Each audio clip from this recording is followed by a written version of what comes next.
ಧರ್ಮಸ್ಥಳದ ಪ್ರಕರಣದಲ್ಲಿ ಈಗಾಗಲೇ ನಡೀತಾ ಇರುವಂತಹ ಏನು ಸಾಮೂಹಿಕ ಸಮಾಧಿಗಳನ್ನು ಹಾಕಿಯೋದಕ್ಕೆ ಅಂತೇಳಿ ಹೊರಟಂಥವರು ಈಗ ಚಿನ್ನಯ್ಯನ ಜನ್ಮವನ್ನು ಜಾಲಾಡ್ತಾ ಇದ್ದಾರೆ. ಬುರುಡೆ ಹಿಂದಿರುವ ಮಾಸ್ಟರ್ ಮೈಂಡ್ ಯಾರು ಅನ್ನುವಂಥದ್ದನ್ನು ಇನ್ನೂ ಕೂಡ ಹುಡುಕಾಟ ಮುಂದುವರೆದಿದೆ.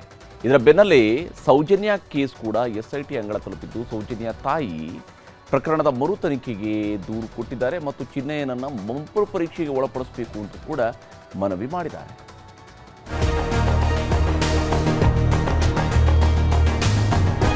ಧರ್ಮಸ್ಥಳದ ಮೇಲೆ ಆವರಿಸಿರೋ ಆರೋಪದ ಕಾರ್ಮೋಡ ಇನ್ನೂ ಹಾಗೇ ಇದೆ. ಆದ್ರೆ ದಿನಕ್ಕೊಂದು ಬೆಳವಣಿಗೆಗಳು ಮಾತ್ರ ಆಗ್ತಾನೇ ಇವೆ. ಚಿನ್ನಯ್ಯನ ಜನ್ಮ ಜಾಲಾಡ್ತಿರೋ SIT ಅಧಿಕಾರಿಗಳು ಬುರುಡೆ ಗ್ಯಾಂಗಿನ ಬೆನ್ನು ಬಿದ್ದಿದೆ.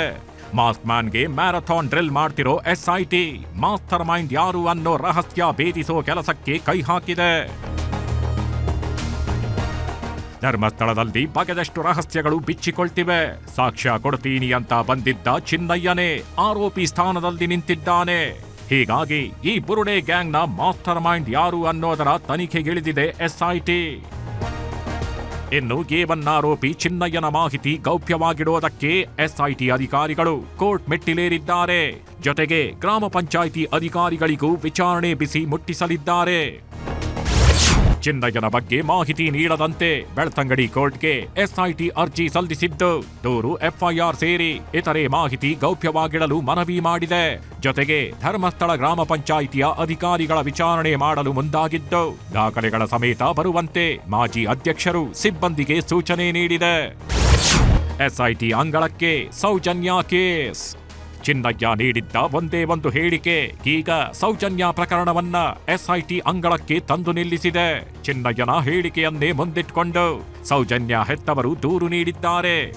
2012 ಅಕ್ಟೋಬರ್ 9ರಂದು ಭೀಕರ ಹಿಂಸೆ ಮತ್ತು ಮೃಗೀಯ ಅತ್ಯಾಚಾರದಿಂದ ಸೌಜನ್ಯ ಸಾವಾಗಿದೆ.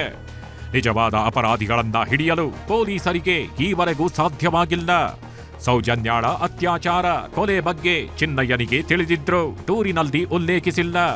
2014ರಲ್ಲಿ ಚಿನ್ನಯ್ಯ ಧರ್ಮಸ್ಥಳ ತೊರೆಯಲು ಸೌಜನ್ಯ ಕೊಲೆಯ ನಂತರದ ಘಟನೆಗಳೇ ಕಾರಣ. ಧರ್ಮಸ್ಥಳ ಸುತ್ತಲಿನ ದೌರ್ಜನ್ಯಗಳ ಬಗ್ಗೆ ರಾಷ್ಟ್ರೀಯ ಮಾನವ ಹಕ್ಕುಗಳ ಆಯೋಗ ಮಾಹಿತಿ ಪಡೆದಿದೆ. ಚಿನ್ನಯ್ಯನ ಅಕ್ಕ ರತ್ನ ಎಂಬುವವರು ಆಯೋಗದ ಮುಂದೆ ಕೊಟ್ಟಿರುವ ಹೇಳಿಕೆಯು ಆಘಾತಕಾರಿ. 2014ರಲ್ಲಿ ಸೌಜನ್ಯ ಸಾವಿನ ವಿಚಾರವಾಗಿ ಚಿನ್ನಯ್ಯನಿಗೆ ದೇವಸ್ಥಾನದಿಂದ ಜೀವ ಬೆದರಿಕೆ ಬಂದಿತ್ತು. ಅತ್ಯಾಚಾರ ಕೊಲೆ ಬಗ್ಗೆ ಬಾಯಿ ಬಿಟ್ಟರೆ ಕೊಲ್ಲುವ ಬೆದರಿಕೆ ಹಾಕಲಾಗಿತ್ತು. ಜೀವ ಭಯದಿಂದಲೇ ಚಿನ್ನಯ್ಯ ಧರ್ಮಸ್ಥಳ ಬಿಟ್ಟು ಹೋಗಬೇಕಾಯಿತು. ಮಾಧ್ಯಮವೊಂದಕ್ಕೆ ಸಂದರ್ಶನ ನೀಡಿದ್ದ ಚಿನ್ನಯ್ಯನ ಇತ್ತೀಚಿನ ಹೇಳಿಕೆಗಳು ಭಯಂಕರವಾಗಿವೆ. ಸೌಜನ್ಯ ಕೊಲೆ ಅತ್ಯಾಚಾರಕ್ಕೆ ಕಾರಣವಾದವರ ಹೆಸರನ್ನು ಚಿನ್ನಯ್ಯನಿಗೆ ರವಿ ಪೂಜಾರಿ ಹೇಳಿದ್ದ. ಅಪರಾಧಿಗಳು ರವಿ ಪೂಜಾರಿಗೆ ಹಣ ಕೊಟ್ಟು ನಂತರ ಕಚೇರಿಯಲ್ಲಿ ಕೊಂದಿದ್ರು.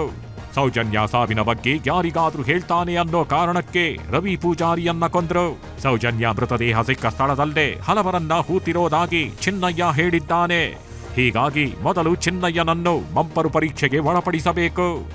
ಸೌಜನ್ಯ ಸಾವಿಗೆ ಕರ್ನಾಟಕ ಸರ್ಕಾರ ಮತ್ತು SIT ನ್ಯಾಯ ಕೊಡಿಸಬೇಕು. ಹೀಗೆ ಸೌಜನ್ಯ ಅವರ ತಾಯಿ ಕುಸುಮಾವತಿ ಇವತ್ತು SIT ಪೊಲೀಸರಿಗೆ ದೂರು ನೀಡಿದ್ದಾರೆ. ದೂರು ಪಡೆದ SIT ಅಧಿಕಾರಿಗಳು ಹಿಂಬರಹ ಕೊಟ್ಟಿದ್ದು ತನಿಖೆಯ ಭರವಸೆ ಸಿಕ್ಕಿದೆ.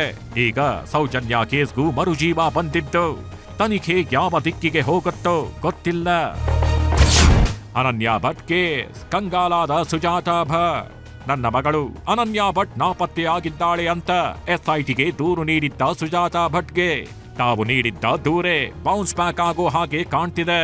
ಯಾಕಂದ್ರೆ ಸುಜಾತಾ ಭಟ್ ಬಳಿ SIT ಅಧಿಕಾರಿಗಳು ಕೆಲ ದಾಖಲೆಗಳನ್ನ ಕೇಳಿದ್ದಾರಂತೆ. ಆದ್ರೆ SIT ಕೇಳಿದ ದಾಖಲೆ ನೀಡೋದಕ್ಕೆ ಸುಜಾತಾ ಭಟ್ ವಿಫಲರಾಗಿದ್ದಾರೆ ಅಂತ ಹೇಳಲಾಗ್ತಿದೆ.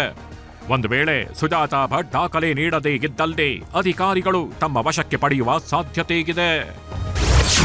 ಕಾಂಗ್ರೆಸ್ ಬಿಜೆಪಿ ಮಧ್ಯೆ ಧರ್ಮಸ್ಥಳ ದಂಗಲ್. ಧರ್ಮಸ್ಥಳ ಪ್ರಕರಣದಲ್ಲಿ SIT ಅಧಿಕಾರಿಗಳು ಮಿಂಚಿನ ಕಾರ್ಯಾಚರಣೆ ನಡೆಸ್ತಿರೋ ಹೊತ್ತಲ್ಲೇ ರಾಜಕೀಯ ದಂಗಲ್ ಸಹ ಜೋರಾಗಿದೆ.